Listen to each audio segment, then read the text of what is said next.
When I think back to my teenage years, everything felt so much more intense. Every little drama seemed like the end of the world, yet now as I reflect on those times, it all feels insignificant. One of the things that stands out from those days was her. The girl who, in the grand scheme of things, never really mattered as much as I thought she did. Her name was Emma, and we were caught in this confusing, undefined thing that felt like a relationship but never really was. We were close, or at least I thought we were. She had this pull, this way of drawing me in one minute and pushing me away the next. It was chaotic, but I couldn't tell if it was her or if it was just the way things went for us teens. Then came Jack. Jack was my best friend, or at least he was supposed to be. We'd been through everything together, the highs and the lows of growing up, but there was always something about him that made me uneasy, especially when it came to relationships. He was a little too charming, a little too quick to swoop in. One day, out of nowhere, Jack started hanging out with Emma more. And before I knew it, they were together. I don't even know why it stung as much as it did. We weren't officially together. I had barely considered her my girlfriend, but it still hurt. The fact that my best friend was now with her felt like a betrayal, even if I wasn't sure how much I cared for her in the first place. It was complicated and messy, just like teenage emotions always are. At first, I was angry, I'll admit. I felt betrayed, upset that Jack had stepped into my space, taken what I thought was mine. But as time went on, I began to see something more. Emma and Jack, they weren't a happy couple. In fact, their relationship was full of drama, jealousy, and constant conflict. Emma, as I had come to realize, was toxic, and Jack, despite being my friend, wasn't much better. He was caught up in her whirlwind, too. I don't know why, but I watched them for months, wondering how this mess would play out. Every time I saw them together, I felt a strange sense of relief. They were miserable. I wasn't the one who had to deal with the daily drama, the broken promises, the fights. They were both stuck in a cycle of negativity and dysfunction. Looking back now, I realize how lucky I was. I was free from that chaos. I didn't have to deal with the drama, the emotional roller coaster. They, on the other hand, were trapped in their own toxic relationship, constantly pulling each other down. Eventually, it all fell apart. They broke up as I expected. Jack and Emma? They were both left alone, their lives torn apart by their own actions. And me? I was better off. I never had to fight for her. I never had to confront Jack. I didn't need to. They took each other down without me lifting a finger. I didn't have to seek revenge. I just had to sit back and let their own choices lead them to failure.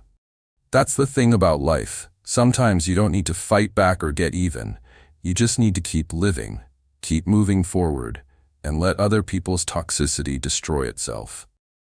In the end, I learned that not every battle requires a fight. Sometimes, watching from the sidelines is all you need to do.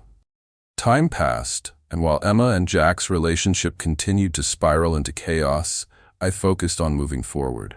I had my own life to live, my own goals to pursue. But something was different now. Something had shifted in me. I had grown out of the petty jealousy and anger that had initially consumed me when they first got together.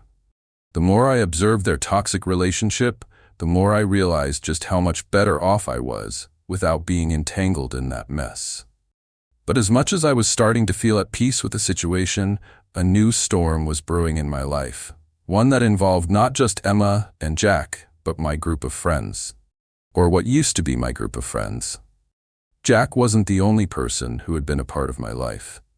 I had other friends too. People I thought I could count on.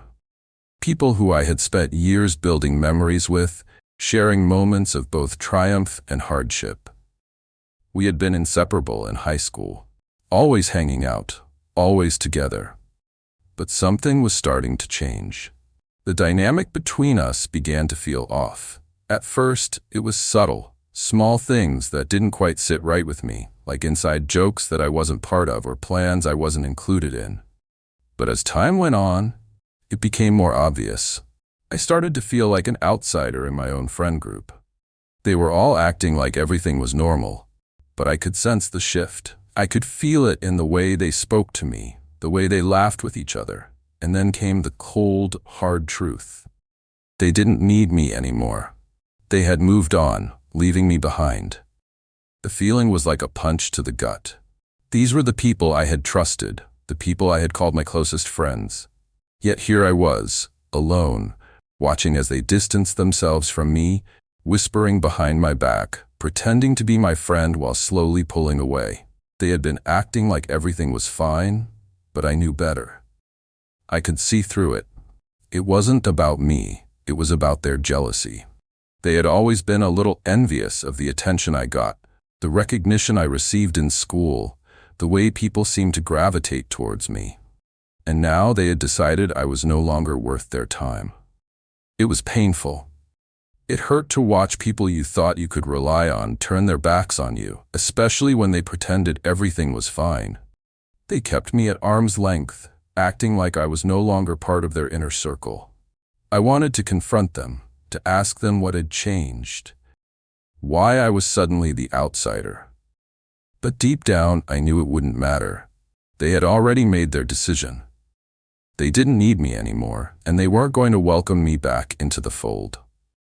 What hurt the most wasn't just being pushed out of the group, it was the realization that these people, the ones I had trusted for so long, had been lying to me.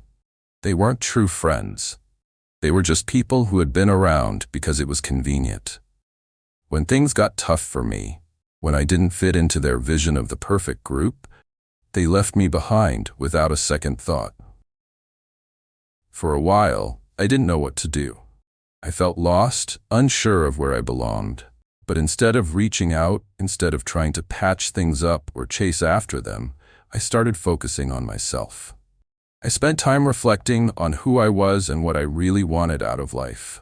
It was during this time that I realized something important. Sometimes, people aren't meant to stay in your life forever. They come and go, and that's okay. As the months passed, I began to understand that their jealousy and insecurity had nothing to do with me. It was all about their own struggles, their own fears. They were afraid of my success, my ability to thrive, and they felt threatened by it. And because of that, they had tried to tear me down. But I didn't need their validation anymore. I didn't need to beg for their friendship. Instead, I started focusing on my own growth, my own happiness. And when I did, something surprising happened. It wasn't long after the falling out with my old friends that I started to see the cracks in their lives. It was strange at first, watching them, seeing how things didn't seem to be as perfect as they had once appeared. They had pushed me out, but now they were starting to deal with the consequences of their own actions. One day, I ran into Dylan, one of the guys from the old group, at a coffee shop. We exchanged awkward pleasantries at first, but after a few minutes, it was clear that there was something more beneath the surface. He looked tired, stressed. I hadn't seen him like this before, and it made me realize just how much had changed. We used to be inseparable. Now here he was, struggling in ways I never thought I'd see. "So, what's been going on with you?" I asked, trying to sound casual. He sighed deeply, running a hand through his hair. "I've been dealing with a lot, man. A lot of personal stuff. Honestly, I'm not sure where things went wrong. You know, the group, it just doesn't feel the same anymore." His words hit harder than I expected. It was the first time one of them admitted that things weren't going perfectly. Dylan had always been the one to put on a brave face, to act like everything was fine, but now he seemed broken. It wasn't the type of conversation I had imagined having with him, especially not after everything that had happened. He paused for a moment before continuing. "I'm not gonna lie, Noah. There's been a lot of jealousy. Everyone's always been a little envious, I guess. You always had it together, or at least that's how it seemed. And I think some of us resented that, even though we never said it." I could see the guilt in his eyes. I wasn't angry anymore, not like I used to be. I had accepted that things had happened the way they did, but hearing this from Dylan, someone I had considered a close friend, hit me in a way I didn't expect. It wasn't just about me being pushed out of the group. It was about their own insecurities, their fears of being overshadowed, their struggle with their own identities. He looked down at his coffee cup, not meeting my eyes. I don't know where it all went wrong, man. But it did. Jack and we tried to buy this fixer-upper house together. Thought it'd be the thing to fix everything. A fresh start, you know? But it's been a nightmare. It's not what we expected. I couldn't help but feel a sense of irony. Here they were, trying to fix their lives by buying a house together, trying to salvage something that, in the end, wasn't meant to be fixed. And yet, they couldn't even get that right. Jack, the guy who had stolen Emma from me, was now caught up in this new mess. The house was a wreck, the renovation costs kept adding up, and neither of them were making any real progress. They had thought that this would be their fresh start, but instead, it was just another example of how their decisions had led them down the wrong path. Dylan sighed again, rubbing his temples. We put everything into that house. We thought it would solve our problems.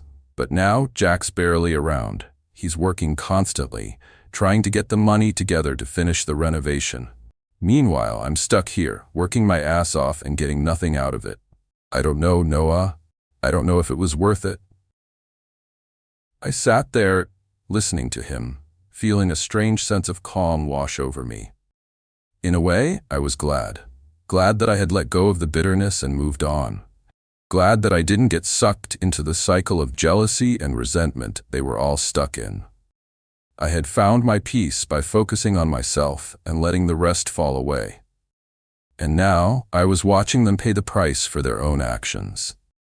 As much as I had once wanted to seek revenge, to make them feel what I had felt, I realized I didn't need to. Their own choices, their own jealousy had already caught up with them. They didn't need me to make them suffer. They were doing it to themselves. Dylan and I ended up talking for a little longer.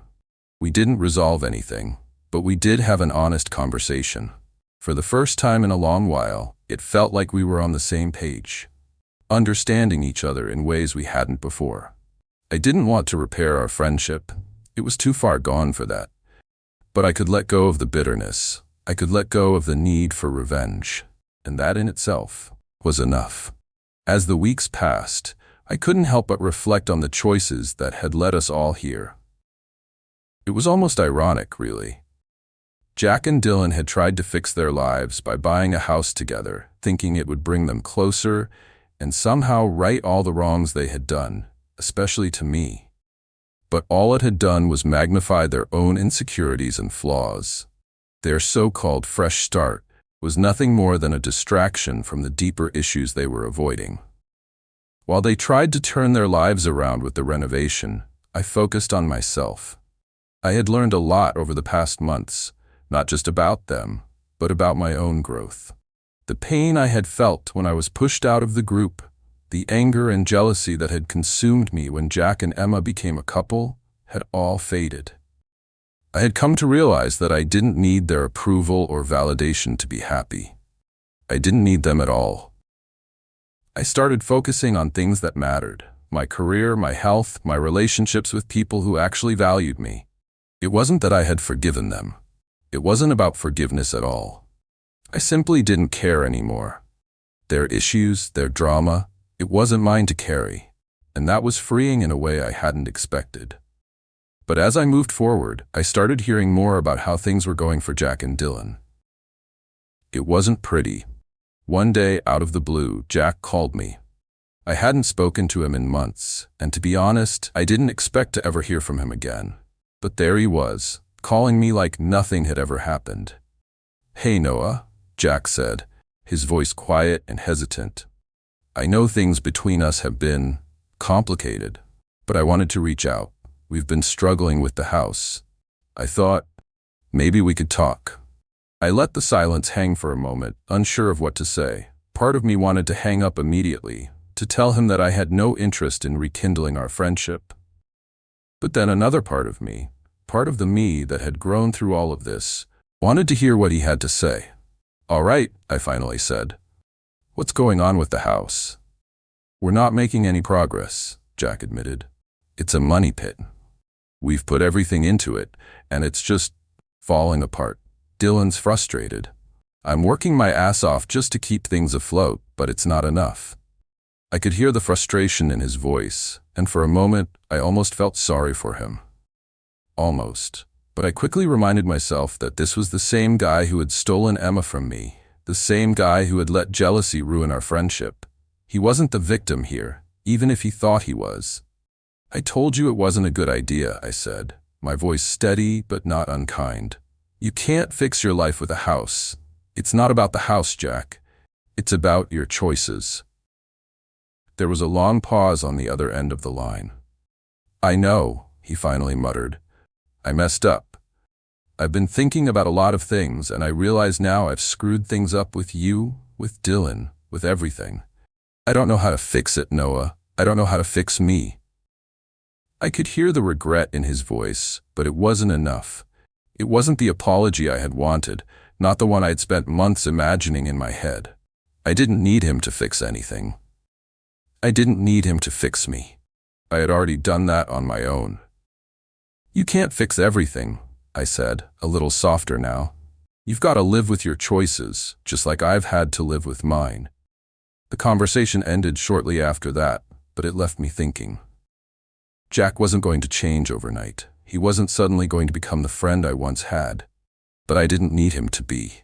I had moved on.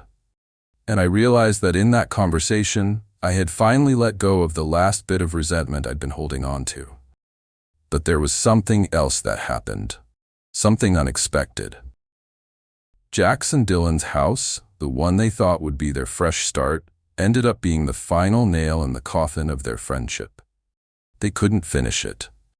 They couldn't afford to finish it. And the strain of trying to make it work tore them apart completely. By the time they called it quits, I was already gone. Mentally, emotionally, and physically from that chapter of my life. Their friendship, like their renovation project, was doomed from the start. They had built something on a shaky foundation, and now they were paying the price. I wasn't angry anymore. I wasn't hurt. I just felt free. I had learned the most important lesson of all. The best revenge isn't about taking action.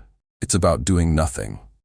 It's about living your life in such a way that others can see their own failures without you having to point them out.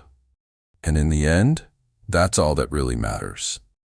Months passed, and with every passing day, I grew more comfortable in my own skin. The pain of the past, the bitterness I once carried, had faded into the background of my life. I didn't need to dwell on it. What Jack and Dylan had done, what they had tried to fix and ultimately ruined, was no longer my concern. I had finally learned to let go. I focused on myself. I poured energy into my career, developing skills I had always wanted to improve. I spent more time with people who brought positivity into my life. I built relationships that were rooted in trust, not jealousy or competition. Slowly, I began to realize that the people who mattered most in my life had never been part of that toxic group. I had outgrown them, but it didn't make their actions any less significant. It was around this time that I started hearing little bits and pieces of information about how things were going for Jack and Dylan. The renovation project they'd invested so much in had failed, and not just in terms of the house, but in terms of their lives. The strain of trying to fix something that couldn't be fixed had taken its toll on them both. Dylan was the first one to reach out again. It came as a surprise. He had always been a little more open than Jack. But I was still skeptical. Why would he want to talk now, after everything that had happened? We met at a park one afternoon. Dylan looked older, worn down by the weight of his choices. There was no bravado left in him. No more acting like the tough guy who had everything under control. Now, he looked like someone who had hit a wall. "Hey, Noah," he said, his voice low. "I know it's been a while, but I wanted to apologize. For everything. For how we treated you. For pushing you out of the group. You didn't deserve that." I studied him for a moment, unsure of how to respond. I had spent so much time letting go of the hurt that now, when I finally got the apology I had wanted for so long, it felt anticlimactic. I had no more anger in me. I had no more desire to be validated by their apologies. I just wanted to move on. You don't have to apologize, I said, my voice steady but kind. You did what you did, and I did what I had to do. We're all just living with our choices, right? He nodded, looking down at his feet. Yeah. I guess I needed to say it. I've been thinking about it a lot. Jack and I, we were so focused on trying to fix that damn house that we lost sight of everything else. It was like we thought that if we fixed the house, we could fix everything else too. But it never worked out that way. The truth hung in the air between us. Their friendship had crumbled under the weight of their decisions. And what's worse, they had thought that a house, something material, could somehow make up for the emotional damage they had caused to each other and to me. But in the end, that house was just a symbol of everything they'd done wrong.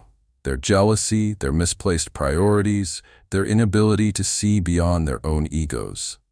I'm not going to lie, Noah, Dylan continued, his voice tinged with regret. It's been hard. Watching Jack get consumed by work, by trying to fix everything with that house. I realized that I had been blaming you, blaming everyone else for my own failures. And the worst part? I didn't even see it until it was too late. I took a deep breath, letting the weight of his words sink in. For the first time, I realized just how much their jealousy and competitive nature had cost them. Their friendship had been torn apart by their inability to see beyond their own insecurities. They had tried to destroy me, and in doing so, they had destroyed themselves. You don't have to fix anything, Dylan, I said softly. I'm not looking for an apology. I'm not looking for you to make it right. What's done is done. He looked up at me, his eyes searching mine. I know, but I wanted you to know that I see it now, and I'm sorry for everything. I nodded, feeling no need to say anything more. I didn't need closure from them. I had found my own peace. And surprisingly, in that moment, I felt something unexpected, relief. I didn't need their approval. I didn't need to be part of their lives anymore. I had moved on. They hadn't. But that wasn't my problem anymore. As we parted ways, I couldn't help but think about how everything had turned out. Jack and Dylan were no longer part of my life, and I wasn't going to go back to the way things were. The group was broken. Their jealousy, their selfishness, and their toxic need to be better than each other had consumed them, just as I had predicted. In the end, I didn't need to do anything to bring them down. Their own choices had already done the job. And me? I was free. Free from the bitterness, free from the drama, and most importantly, free from the people who had once claimed to be my friends. Sometimes, the best revenge isn't doing anything at all. It's simply living your life in a way that shows others the consequences of their own actions. Months had passed since that conversation with Dylan, and while I didn't keep in touch with him much after that, I could tell by the way things were going that he was trying to figure his life out. But the truth was, I wasn't the person who could fix him or Jack anymore. I had to let that go. Their issues, their mistakes, were theirs to bear. What mattered most now was what I chose to do with my own life. The transformation in me was subtle, but it was real. I had moved past the bitterness and resentment that had once consumed me. I was no longer stuck in the past, holding on to old grudges and the idea that things had to go a certain way. I had learned that revenge wasn't a pursuit that was worth my time. The more I focused on my own growth, the more I realized that I didn't need to prove anything to anyone. Not to Jack, not to Dylan, and not to the people who had left me behind. I had to live for myself, not to satisfy anyone else's expectations or feelings of jealousy. By the time I got to the point where I felt truly at peace with myself, I realized something important. I had been the one holding myself back all along. I had spent so much time looking outward, blaming others for my own pain, and waiting for some sort of validation from people who had already shown me who they were. What I needed to do was look inward. It was never about Jack or Dylan or Emma. It was about me. As I settled into this new mindset, I started to focus even more on my career. I began to take on more responsibility at work, pushing myself to new heights. I invested in learning new skills, networking with people who shared similar goals, and slowly building the future I wanted. With each new opportunity, I felt stronger, more confident in my own abilities. I wasn't waiting for anyone else to recognize my worth anymore. One afternoon, out of nowhere, Jack reached out to me again. His message was brief, almost awkward, but it carried the weight of what he had been carrying. "I've been thinking about you a lot lately, Noah. I know I've messed up, and I don't expect anything, but I just wanted you to know that I'm sorry. I never should have done what I did." I sat there, staring at the message for a while. It was the apology I had wanted, back when the pain was fresh, back when I was still angry.